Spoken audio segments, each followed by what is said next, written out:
What's up, gamers? It's Gaming Thunder, and today we're going to be talking about one of my favorite book series in the Shonen Jump anime manga series, Demon Slayer. The Demon Slayer manga series has been one of the best sellers in manga books after passing the milestone of One Piece, and being the best seller. But I say that Demon Slayer has definitely been the greatest series of books I've ever read, and I'm glad that I had the full collection.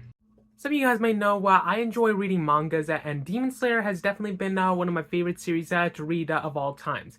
And today we're going to be going over a few of the arcs that went on in Demon Slayer, and we're going to be also ranking it and see how big it is. The Demon Slayer manga series has grown rapidly over a few years by now, and even though the series has come to an end, and the mangas are still a really good series to look at for all you manga viewers or lovers of the anime. Keep in mind that this video will contain manga spoilers, so if you're not caught up with the books yet, I recommend getting catch up, so proceed with caution, guys. Season 1 of Demon Slayer consisted of 6 book series in the making, and they've introduced many different characters, not just Tanjiro and Nezuko, but also a bunch of like the main antagonists, some side characters, and of course, the Hashiras themselves. And which this series has definitely grown big, and I definitely say that my favorite out of all these books would happen to be the first Demon Slayer book series, because this started everything. All 7 of these books covered up different arcs in the series when it came back to this final selection, and encounter arc, and Mount Nadaguma and Hashira meeting. And so this series has been very good and very pleasant to get to know all the characters like Zenitsu, Inosuke, and you guessed it, Tanjiro and Nezuko. Season 2 started off with the next series in the making, Mugen Train, and where it features Tanjiro and the others journeying off with Kyojuro Rengoku on a literal freaking train. And this train is possessed by a big demon, and on the unexpected notice, and a upper rank demon appears where Kyojuro Rengoku faces off against his last fight. And sadly, this is where the battle for the Flame Hashira Kyojuro ends. But I obviously say that this is one banger way to kick off the Demon Slayer series with Season 2. After Mugen Train, Season 2 continued on with Entertainment District, the next arc in the series. And this featured Tanjiro and the gang joining Tengen Uzui, former shinobi, and the Sound Hashira of the Demon Slayer Corps, entering the Entertainment District arc, and where they enter about a new battle against demons called Daki and Gyutro. But this assault arc was completely insane, not just only to witness a Sound Hashira at work, but also to see the gaining prowess of Tanjiro and the others as Demon Slayers, and Nezuko's new demon transformation. So this series was definitely getting big, especially with entertainment. This next arc that just came out recently in the anime was Demon Slayer Swordsmith Village arc, where it introduced not one but 2 Hashira that participated in this series, and the Mist Hashira Muchiro Tokito, and the Love Hashira Mitsuri Kanorochi. And this series was very good, where Tanjiro and Nezuko go to Swordsmith Village to meet their swordsmaker, Hotaru Haganesuka. And they know there, demons approach there. Not just 1, but 2 upper ranks, and Gyoko upper rank 5, and Hantengu upper rank 4. Where they fought off against new demons with new allies, and an unexpected transformation happens with Nezuko, where she's able to conquer the sun. And with Tanjiro, he's able to learn the new secrets of Hinokami Kagura, also known as Sun. After Swordsmith Village arc, it got a little bit slow, with Volume 15 releasing, in the next arc in the series, Hashira Training, and where Tanjiro, Zenitsu, and Inosuke, as well as many other Demon Slayer Corps members, venture into a new program designed by the Hashira themselves, the Hashira Training, to uncover the Demon Slayer marks. And where they go some sort of hellish training, and it is much devastating to see, you guys. And so I definitely recommend that you don't try that unless you want to unveil your Demon Slayer mark, and it's probably not worth it. The continuation of the series ends up with the next arc, and being the second to last arc, Infinity Castle arc, where all the Demon Slayer Corps, including the Hashira, are transported into the realm known as the Infinity Castle, but the hiding place of the demons. where they will soon face off against the remainder of the 12 Kizuki. And Muzan Kibutsuji's greatest demon creations and guards. And facing off against, you guessed it, Muzan Kibutsuji himself. And as each Hashira face off against many different foes, like Tanjiro and Tomioka versus Akaza, upper rank 3, and Kanawa Inosuke, and versus Doma, upper moon 2. I don't like Doma. And finally, all the Hashira, including Shinazugawa, and Yome, and Iguro, and Mitsuri, versus Kokoshibo and Namake, and the creator of the Infinity Castle. This arc was very detailed and is coming to the last and the final countdown. It's the final countdown with the final arc here in Demon Slayer Sunrise Countdown. And where the Demon Slayer are all but about to be extinct because of Muzan Kibutsuji making a full recovery, and the final battle has begun. And where after we later learned that after the 23rd volume releasing, and Tanjiro manages to turn himself into a demon, while Nezuko turns back into a human herself. So it's a battle between the hearts where Tanjiro, now a demon, and combats against his friends and allies of the Demon Slayer Corps. But in the end, there'll be only one court standing.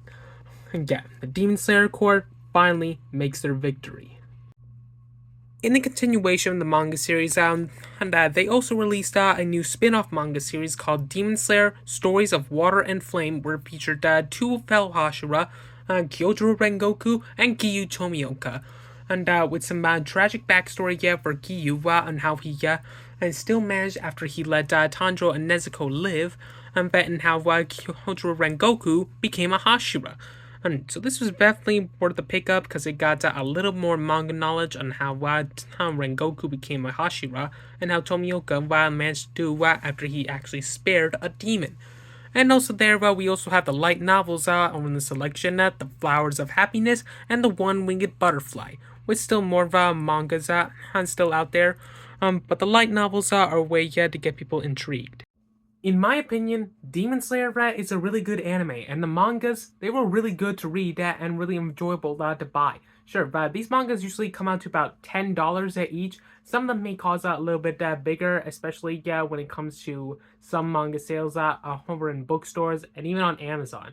But these manga books, you can get them digitally, but I prefer to get them physical because just look at the designs and not to mention you get the feel and the paper. Now that we got the arcs covered, let's go over which ones are my favorite of all these arcs. To get the obvious out of the way, we're counting both the light novels to be at the end because as you can see, if you're wondering what's the difference between a light novel and a manga, let's see, a light novel doesn't really have much pictures in here, mostly just words. There are some pictures in here, but they don't really sync much with the story. And it's easily to just get lost in here and think it's not really a manga, it's just an actual book. So I don't think that's gonna be very high in the tier list. I loved Mugen Train. It was one of the best movies for Demon Slayer and probably the only movie there, but Mugen Train, it's pretty good, it's pretty solid, but it only had 2 volumes, so it's a little bit low here, but I will never forget Rengoku's final battle. The man just lost his son. How can you not feel so emotional about this? Another arc that's sitting really low in the list is an official arc on Hashira training. I'm not saying that it's a bad series, it's just it was pretty small and a little bit short. Maybe when they release season 4 of Demon Slayer, it might just be like a little bit of this and then start with the next arc like we did with Mugen Train and Entertainment District.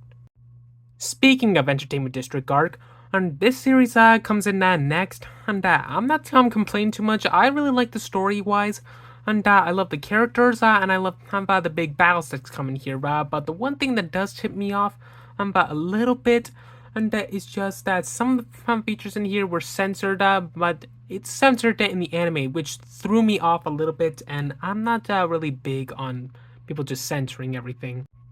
But you gotta give a little credit to the creators, cause look at the definition of intense battles right here. You can actually see all the fighting that's going on with the flames, and as well as many things happening between Nezuko and Daki, and it even includes a little backstory, and of every character. The next arc we should talk about is definitely Infinity Castle arc. And this arc was totally insane and it was really enjoyable to read. And I can actually feel the intensity of all the battles that's happening here with all the upper moons and all the Hashira and Demon Slayers of how intense this theme's like. And you don't understand, like this battle was just a battle of the ages. I mean, can you not see the look on Tanjiro's face as well as the other Hashira? And the moment that they just enter the battle and finally confront Kibutsuji. I mean, just look at that. And it was just really intense fight right there, and look at that. Muzan was actually challenging Tanjiro to this battle right there. Also remind me, when I'm in the Demon Slayer court, never piss off Shinobu, because, yo, she looked mad feisty. I want to place the season 1 mangas up in my top tier for this, but I think second's pretty good for them. It's not like I've just really picked them for like being not that good, but don't get me wrong, I love the story, and it was really good, very detailed to the tragedy, that's happening, and the fights, really good, really epic. I kind of love that when it was animated. My favorite one is probably Volume 5, because it was just absolutely amazing fight right there. Like, look at that. Talk, he went from a waterbender to a literal firebender. Like, this was just insane, man. How can you not love the series? And of course, we gotta top it off with the top tier right here, Swordsmith Village arc. Completely amazing. It got in-depth analysis on all the characters here. We have info on 2 of my favorite Hashira, and I loved every second of it when it was animated, and it was just interstellarly beautiful. Like, I loved all the fights, and the story, the character development, and you definitely have to check out this arc. Pay no attention to this page, it's not really a good idea to be peeping on that. Dang, Mitsuri, and you are making this not easy to keep it PG. It's true that the Demon Slayer anime is still going on, and the book series is now concluded, and but these books, they still hold a big memory in a lot of readers' life, including mine, and we still read these to these days.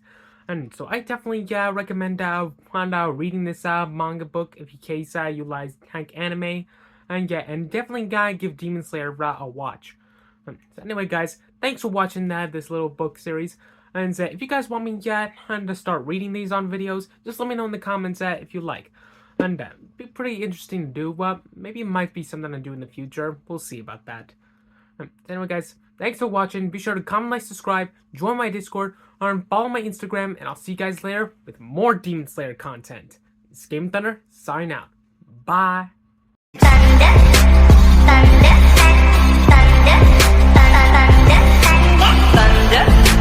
Thunder.